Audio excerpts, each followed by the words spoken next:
क्योंकि सारे मुसलमानों के खिलाफ मैं महाराष्ट्र के मुसलमानों को कहूंगा कि हम सभी मुसलमानों के खिलाफ नहीं हैं। बस हवा निकल गई। वो मुसलमान हमारा है। हिंदुस्तान की बात करते हैं, आप हिंदुस्तान की बात करते हैं, आपकी बातों से तो ऐसा लगता है कि कहीं ना कहीं हिंदू ही खतरे में। कहा बोल रहे थे, एक बार फिर से बोलना जरा। मैं महाराष्ट्र के मुसलमानों को कहूंगा कि हम सभी मुसलमानों के खिलाफ नहीं हैं। साला कहला झूठ बोलते हो। स्टेट पे कहला बोले थे कि जितना भी मुसलमान है मस्जिद में घुस के चुन चुन के मारेंगे। महाराज के खिलाफ अगर कुछ भी मस्जिद तुम लोगों ने किसने भी की तो तुम्हारे मस्जिदों के अंदर आके चुन चुन के मारेंगे, इतना ध्यान में रखो। ठीक है, आजा। जो मस्जिद में बोलता है मैं बैठा हूँ, आएगा तो 2 टांग पे, लेकिन यकीन है मुझे बेटा तू जाएगा तो स्ट्रेचर के ऊपर।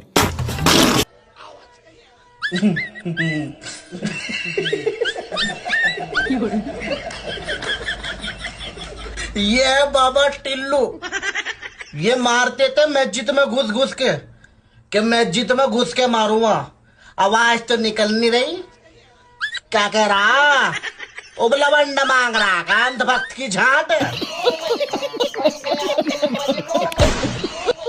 आवाज कहाँ गई?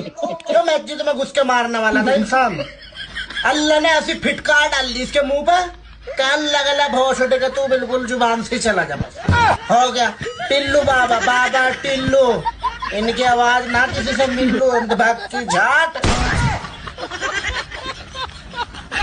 नीतीश राणे ने मुसलमानों के ऊपर पिछले कई दिनों से हेट स्पीच तो दे ही रहे थे, अभी फिर से दोबारा वो जहर उगला है,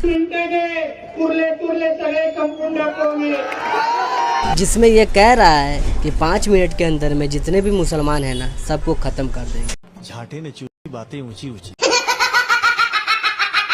नीतीश राणे ने जो बयान दिया है उस पर वारिस पठान ने डिबेट के अंदर क्या कहा है, चलिए आप भी देखिए, हम भी देखते हैं। वीडियो थोड़ा लंबा हो जाएगा पर लास्ट तक बने रहिएगा, वीडियो में बहुत मजा आने वाला है। तो चलिए आइए देखते हैं। आके डायरेक्ट बोलता है कि रामगिरी के बारे में कुछ बोला, मस्जिद में घुसूंगा, चुन चुन के मारूंगा। अरे भाई, चुन चुन के मारेगा तो हम लोग क्या तेरे को पागल पागल दिखते हैं? हम लोग के साथ में चूड़ियां पहन के तो नहीं बैठे हैं ना। ठीक है, आजा। जो मस्जिद में बोलता है मैं बैठा हूँ, आएगा तो 2 टांग पे, लेकिन यकीन है मुझे बेटा तू जाएगा तो स्ट्रेचर के ऊपर। अच्छा बात नहीं है। मुसलमान डरता किसी के बाप से नहीं, मैं आपको डायरेक्ट बात बता रहा हूँ। संविधान से चलेगा, कायदे कानून से चलेगा। अब अगर कायदा कानून मुफ्ती सलमान अजहरी के लिए है कि जिन्होंने एक अशार पढ़ा, किसी को कुछ बोला भी नहीं, उनको उठा के आपने सीधा जेल में डाल दिया। और वहीं रामगिरी जैसा आदमी जिसने मुसलमानों के दिलों को ठेस पहुंचा, इमोशन के साथ उसने ये किया, आप उसको अरेस्ट नहीं करते? सर ये कहते हैं कि हम लोग आचा माजी सटक ली, अगर दिमाग फिरा तो कुछ बुरा हो जाएगा। दूसरी तरफ संविधान गिफ्ट करते हैं, तो दोनों चीजें साथ में कैसे चलेंगे सर? के लिए यात्रा करना चाहता है उसका स्वागत है, कोई दिक्कत नहीं है। लेकिन यात्रा के दरमियान अगर इस प्रकार की भाषा का इस्तेमाल करेंगे कि अता माजी सटकली और मुसलमान किसी से डरता नहीं, किसी के बाप से डरता नहीं, इस प्रकार की भाषा का इस्तेमाल नहीं होना चाहिए। तो रामगिरी जी ने अगर पैगंबर साहब के बारे में कुछ बोला, गलत बोला, तो निश्चित तौर पर कोई उससे सहमत नहीं है। लेकिन यह कहना कि मुख्यमंत्री जी ने ऐसी बातें क्यों कही, क्योंकि महाराष्ट्र के मुख्यमंत्री हैं एकनाथ शिंदे जी, और उनके देखरेख में अगर किसी व्यक्ति की सुरक्षा को कोई खतरा होता है तो उनको इस बात की गारंटी देने का पूरा अधिकार है कि इनका बाल भी मतलब सुरक्षा के संदर्भ में आपके बराबर में बैठ के एक वारिस पठान जैसे जो मुसलमान है, मुसलमानों के अंदर डर पैदा करने के लिए, उनको डराने के लिए, धमकाने के लिए और उनको अपनी तरफ आकर्षित करने के लिए इस प्रकार का एक डर का भाव लोगों के मन में पैदा कर रहे हैं, जो कि सरासर गलत है। आप लोग बार बार बोलते हो हिंदू खतरे में। अरे हिंदू कैसा खतरे में? प्रधानमंत्री हिंदू, रक्षा के मंत्री हिंदू, होम मिनिस्टर हिंदू, तमाम लोग हिंदू, तो फिर हिंदू खतरे में कैसा हो रहा है? माइनॉरिटी पे तो मुसलमान है, लेकिन हम लोग कायदे कानून का पालन करते हैं, संविधान का पालन करते हैं, इसलिए खामोश बैठते हैं। आप संविधान के तार तार कर रहे हो रोज, आप कायदे कानून का पालन नहीं कर रहे हो रोज। अगर ये अल्फाज वारिस पठान ने बोला होता, यकीन मानिए आप, मैं आपके मंच पे नहीं होता, जेल में होता। लेकिन नीतीश राणे घूम रहा है, रामगिरी घूम रहा है, कोई अरेस्ट नहीं। इसलिए इस तरह नहीं बोल सकते कि इसके बाल को हाथ नहीं लगाने दूंगा, बाल बांका नहीं होने दूंगा। और क्या मस्जिद में घुस के मारेगा, चुन चुन के मारेगा? अगर मैं बोल दूं कि मैं आके मारूंगा तो मेरे खिलाफ, जरा मेरी बात सुन लीजिए। प्रॉब्लम यही हो रहा है ना इन लोग के साथ।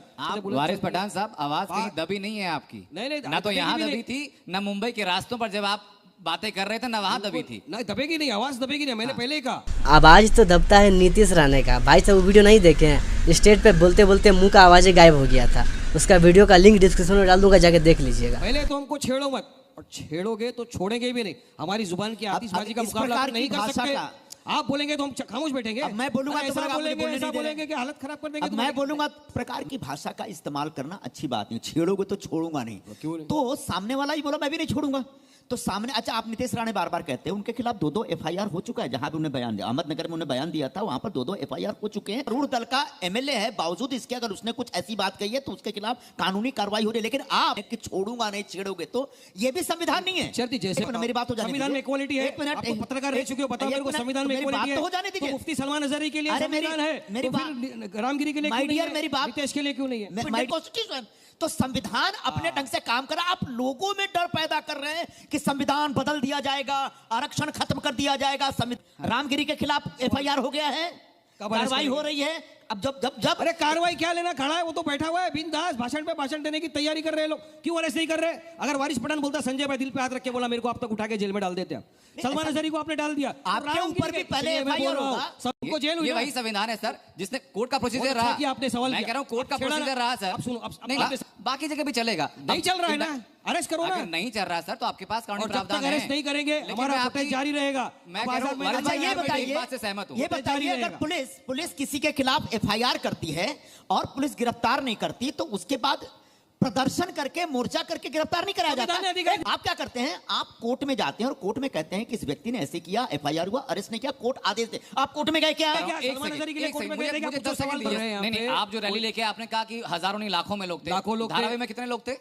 धारावी होंगे 10-15 हजार लोग आए होंगे, क्यों नहीं आएंगे? 15,000 शिमला में रास्ते पे उतर गए तो वो शरीफ लोग थे। मैं कह रहा हूं सर, शिमला में सुनिए, शिमला में मस्जिद के लिए तोड़ने के लिए रास्ते में लाखों लोग उतर गए तो वो शरीफ लोग थे, और हम उतर गए तो हमने क्या कायदे कानून का एक बात मैं कहना चाहूंगा, किसी ने वहां पे दंगा फसाद किया, हमने खुद ने कह दिया मस्जिद कमेटी ने कि हमको 8 दिन का समय दिया जाए, हम जो इल्लीगल अतिक्रमण है आपके हिसाब से उसको अपने हाथ से निकाल देंगे। 5 दिन का वक्त है ना, 8 दिन का नहीं, 5 दिन का था और 5वां दिन निकल गया। संजय अनुपम जी, एक सेकंड था, नहीं गलत बात, बिल्कुल गलत बात। अरे आप धारावी प्रोजेक्ट किसने लिया है? अडानी ने। आप अडानी का जो कॉन्ट्रैक्ट है पहला वो पढ़ गया, उस कॉन्ट्रैक्ट के हिसाब से अगर कुछ चलेगा 1 घंटा डिबेट होगा, उस कॉन्ट्रैक्ट में लिखा है पावर अडानी को है, वो क्या करना चाहता है? नहीं वारिस भाई मस्जिद पठान जी, डेविएट नहीं सर, घुमाइए मत। घुमा नहीं रहा हूं मैं। एक सेकंड, इलीगल कंस्ट्रक्शन क्या था? अगर मस्जिद के इलीगल कंस्ट्रक्शन क्या ऐसा बोलना है कि जो 2 माले की मस्जिद थी उसके ऊपर थोड़ा सा आपने इलीगल कंस्ट्रक्शन किया, ठीक है? अरे धारावी के अंदर मेरे साथ आप चलेंगे ना, अभी बनाई गई, संजय भाई तो मुंबई के, चलो मेरे साथ धारावी में, हर गली में 50,000 से ज्यादा इलीगल ऐसा होगा कंस्ट्रक्शन, हर गली में। अरे हर गार्डन के अंदर हमारे हिंदू भाइयों ने मंदिर बनाया, मैं कभी ऑब्जेक्शन लिया? हर रास्ते के ऊपर हमारे हिंदू भाइयों ने कहीं ना कहीं पे मंदिर बना के रखा, मैं तो ऑब्जेक्शन नहीं लेता। तुम्हारी आस्था है, मेरी आस्था का क्यों सवाल? मेरी आस्था का क्या होगा? आस्था है, आस्था ऊपर या कानून? आस्था ऊपर या कानून? लड़ाई के लिए अपनी जान गंवा दी, ऊपर की कानून? उनकी आस्था की कोई फिक्र नहीं है। और जो ब्रिटिशरों के साथ थे माफीनामे लिख रहे थे, उनकी फिक्र आपको ज्यादा हो गई। मेरी फिक्र करो साहब, हमारे लोगों ने ऊपर या कानून?